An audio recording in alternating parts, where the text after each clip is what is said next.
Pa u biti je najviše vremena potrošeno na tu odluku u kojem smjeru krenuti, jer bilo je tu puno ideja koje su vukli na različite strane. Ali onda nekako kad si u tome, kad se napravi taj neki i ciklus i onog i pročitanog i ono što si već počeo zapisivati, pa crtež, pa nekakve trodimenzionalne makete, onda taj put ide brže.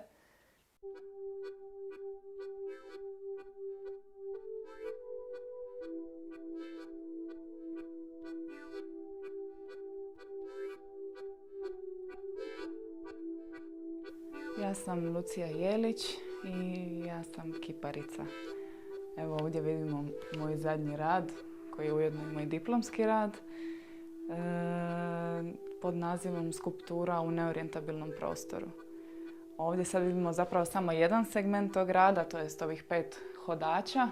Inače su s njima još i nekakvi segmenti, zapravo nekakve mreže od željeznih cijevi koje skupa čine taj moj neorijentabilni prostor. Hodači su izrađeni od cijevi i od smjese od izmiksanog prokuhanog papira zajedno sa ljepilom za drvo. Tako da imaju ovu teksturu nekakvu vibrantnu i oni zapravo simboliziraju to mnoštvo informacija kojima smo danas izloženi. Ali cijeli rad se zapravo uze taj pojam iz matematike, iz geometrije neorijentabilnosti, koji je onda stavljen, to jest povučena je nekakva paralela sa društvom današnjice. Pa se tu onda zapravo i referira na to mnoštvo informacija, na brisanje granica, što ujedno znači i gubitak ikakvih relacija, odnosa, ne znam, dobrog, lošeg, lijepog, ružnog i svega ostalog, kvalitete, nekvalitete. I zapravo onda prolaskom kroz tu instalaciju mi je nekako bila ideja da ovi hodači postaju, ajmo reći, dijelom društva, a da promatrači se nađu u ulozi skulptura u neorijentabilnom prostoru. Dakle, najpoznatiji nekakav primjer neorijentabilne površine jest Mebiusova traka. Onda sam se malo igrala s tim, pa možda da napravim da ljudi hodaju po njezinu tlocrtu, pa da bi došla do nekakvih ideja, labirinta, nekakvih većih građevina, onako više ešerovskih i tako dalje.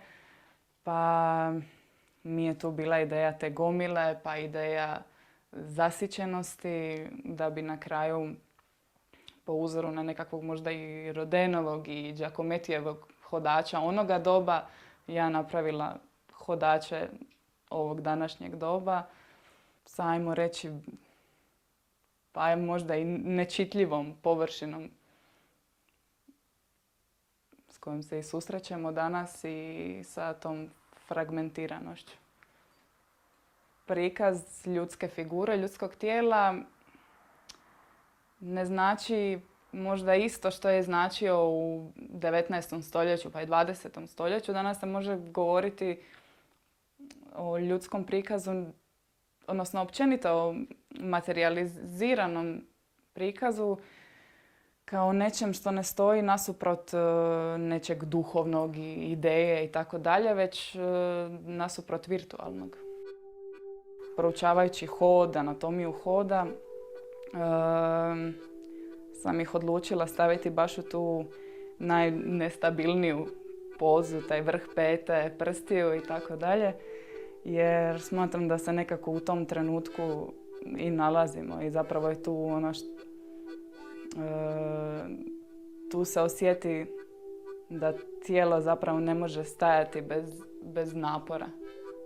kako fizičkog, tako i nekog duhovnog.